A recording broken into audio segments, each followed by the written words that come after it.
So now we're going on with, kwa hiyo tunaendelea na kazi nyingine ya operating system ambayo ni managing application. Tunasema managing application kivipi, kwamba hizi zile application software zinakuwa managed by kitu kinachoitwa operating system. Umeona?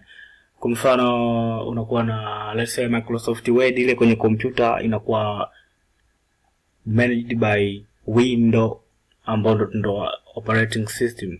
How computers zinakuwa, how operating system zinakuwa managed. Sasa hapa kuna mambo tofauti yanakuwa naiwezesha computer kuwa hizi application software kuwa managed. Kwa mfano jinsi kwamba namna gani software ziwe, kwa mfano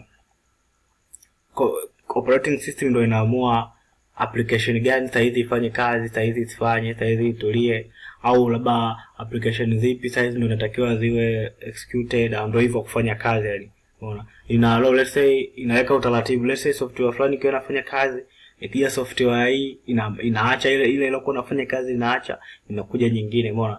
Hicho kitu tunaitwa preemptive multitasking, kwamba tunasema preemptive multitasking kwamba ni kuna muingiliano wa zile applications zinapofanya kazi. Kwa mfano kuna application nyingine inakuwa inafanya kazi muda huo, ikaja kwa mfano let's say kama kwenye simu wewe unapofanya, umeona, unatumia let's say una chat kwenye WhatsApp, baada ya muda una click button ya nini ya kuacha text yako. Okay, kinachofanyika pale, ile ndio tunaita preemptive multitasking, kwamba wewe unaacha ile WhatsApp inakuwa ina stop, inasubiri inakuja ile text za kawaida ambazo wewe umetaka. Umeona? Kwa then unatumia ile, baada ya muda unafungua tena kitu kingine. Kwa that is preemptive multitasking. Kuna vitu, kwa mfano tunavyozungumzia hapa, nimesema multitasking. Ninaposema multitasking na maanisha ni kitendo cha ile kwamba operating system ndio inaweza ikalo the execution au tuseme utendaji kazi wa zaidi ya application moja kwa muda mmoja. Umeona? Sasa tunaposema habari za multitasking, kuna vitu kama mfano tunasema foreground application na background application. Kuna kuwa na ile ambayo inakuwa active na ile ambayo ni active. Kama nilivyotoa mfano WhatsApp na text za kawaida, ulikuwa unatumia WhatsApp ambayo iko active, baadaye ukaistopisha WhatsApp, ukaklik ukafungua text za kawaida, maana WhatsApp itakuwa ipo kwenye background application, kwamba iko inactive uitumii, lakini unaitumia ndio text za kawaida ndio iko kwenye foreground. Umeona? Hiyo hapa tunazungumzia habari za multitasking system, kwamba zenyewe zinafanya kazi zaidi ya, yani zinaruhusu, inaitwa execution of more application at the same time, au tunasema ku run a single application more than one application at the same time. Lakini pia kuna kitu kinaitwa single tasking, kama unavyoona hapa, hii ni ina run more than, only a single application at a time. Umeona? Kwa hiyo sasa tunahitaji preemptive kwenye multitasking tu. Nadhani hadi hapo tumeelewa. Kwa hiyo nakuja kuongelea kazi nyingine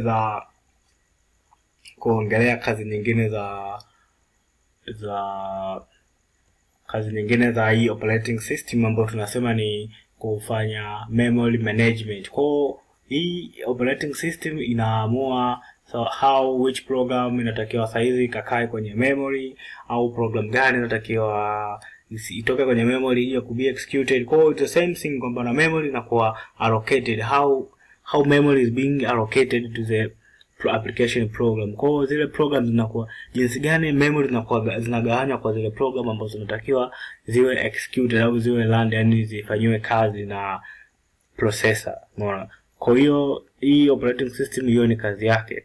Kuna kitu kinaitwa page, au tunasema paging. Kwa paging inatokana na process ambayo inaitwa paging, ambayo inahusisha na kuhamisha file kutoka kwenye RAM kwenda kwenye hard disk, au kutoka kwenye hard disk kwenda kwenye RAM.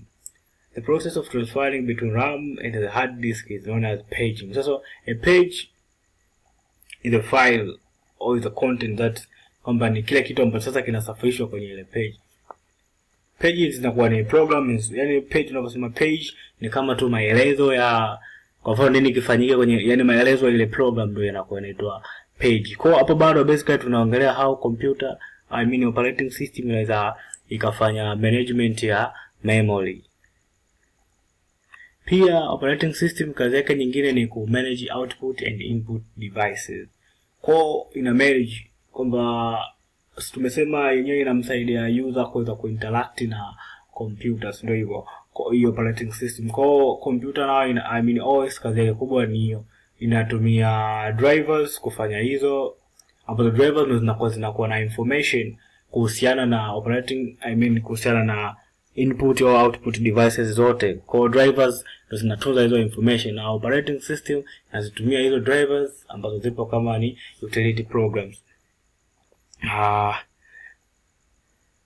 Kuna kitu kinaitwa interrupts. Hizi interrupts ni kama ishara ambazo zinatokea kutoka kwa hizi input and output devices, kwamba hizi interrupts zinaingilia utendaji kazi wa kompyuta. Kwa mfano wewe kwenye mouse ukaklik kitu fulani na kompyuta ilikuwa inafanya kitu fulani, maana inakuwa ile kile tunachoitwa nini, interrupt, a signal ambayo ina created by input and output devices. Au kwa mfano unapogusa application, kwa mfano unatumia screen touch, unapogusa pale sasa una create interrupt au una create signal ambazo zina change the action of the system or the processor, na hiyo kazi inafanywa na operating system ku notify microprocessor that kwamba kuna hii signal hapa. Mtani mmenielewa. Kazi nyingine ya CPU, ya operating system ni ku provide user interface. User interface inamsaidia mtu aweze kutumia kompyuta vizuri, aweze kuwasha, aweze ku browse throughout the computer.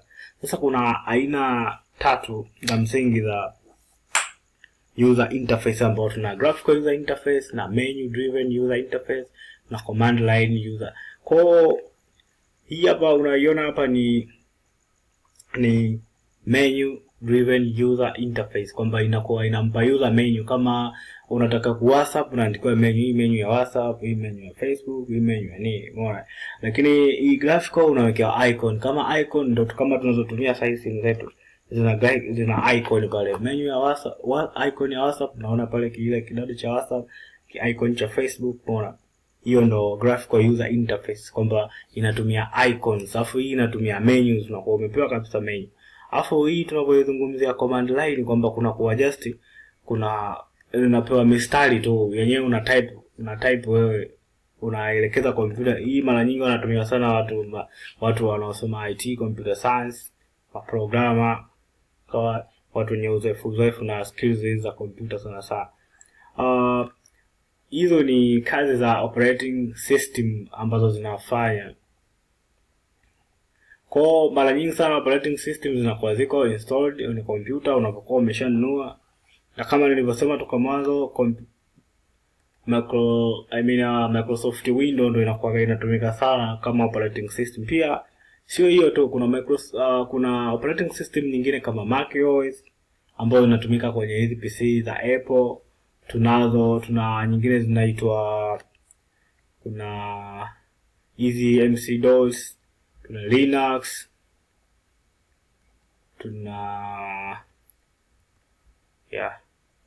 Kwa sasa tukitoka hapo tuje tuzungumzie kitu kinaitwa system utilities, another part ya system software, kama tulivyokwisha ongea kule mwanzo.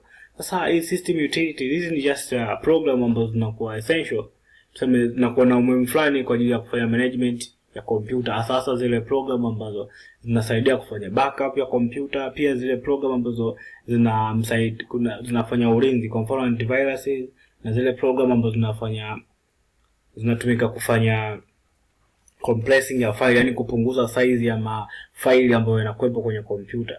Kwa ukiuliza basically what are the meaning of system utilities, ni software ambazo zinafanya management ya computer system, kama kutunza data au kuduplicate, sababu unajua unafanya backup, sababu unaweza kupoteza vitu, ndio unasikafanya backup, umeona, kwamba unatunza copy ya kile kitu ambacho unacho.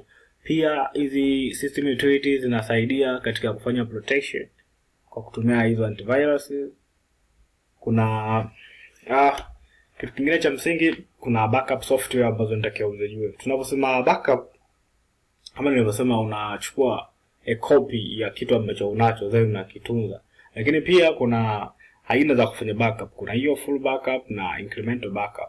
Tunaposema full backup, kwamba all the files and data inakuwa copied au inakuwa duplicated. Lakini incremental backup, just on some of the things zinakuwa backed, yani zinakuwa copied. Na backup ni kitu cha msingi sana kuensure usalama wa matumizi ya kompyuta yako. Pia tunapozungumzia antiviruses, unajua kufanya protection ya kompyuta yako ni muhimu sana, sababu viruses ziko all the time. Nadhani wengi mnafahamu, mnavunua kompyuta mara nyingi mnashauriwa kuweka hizo vitu, na sometimes kama kwenye Windows unakuta wameshakuwekea pale Windows Defender. Lakini pia kuna hizo popular antiviruses ambazo wewe unaweza ukazipata, hizo Norton antivirus, McAfee antivirus. Pia kuna kitu kinaitwa file manager. Hii ni kwa ajili ya kuorganize data kwenye disk au kwenye hii nayo ni utility software. Kwa hiyo inafanya kazi kubwa sana katika kudetermine copied file, how deleted files zinakuwa stored, na kwa hivyo determine how and where files are stored. So file manager is also the utility software. Kwa kazi yake kubwa ni kuorganize and manage data in the disk. Hopeful is very important to understand. You can pass on through this one. There is something Windows updates. No, Windows, unapokuwa na operating system, kwa mfano Windows, you have to update wenyewe, wanakuwa wanakupa sababu kuna baadhi ya features wanakuwa wanaongeza kwenye zile operating system. Kwa hiyo unatakiwa uwe nazo, ujue ndio hiyo inazungumzwa kitu kinaitwa Windows updates. This one basically, kuna market tulisema tutajifunza jinsi ya kufanya troubleshooting au kutatua matatizo kadhaa. Ili kutatua matatizo ambayo yanaweza kutokana na operating system, unashauriwa tips za kufanya utatuaji wa matatizo. Unashauriwa utunze boot disk, ile disk ambayo ina operating system unatakiwa uitunze. Pia utumie help and support system pale. Kwa mfano ukiwa kwenye Windows unazikuta zile kwamba kama una shida unaomba msaada pale. Call it's over. So thank you for listening. This is Richard. See you in the next session.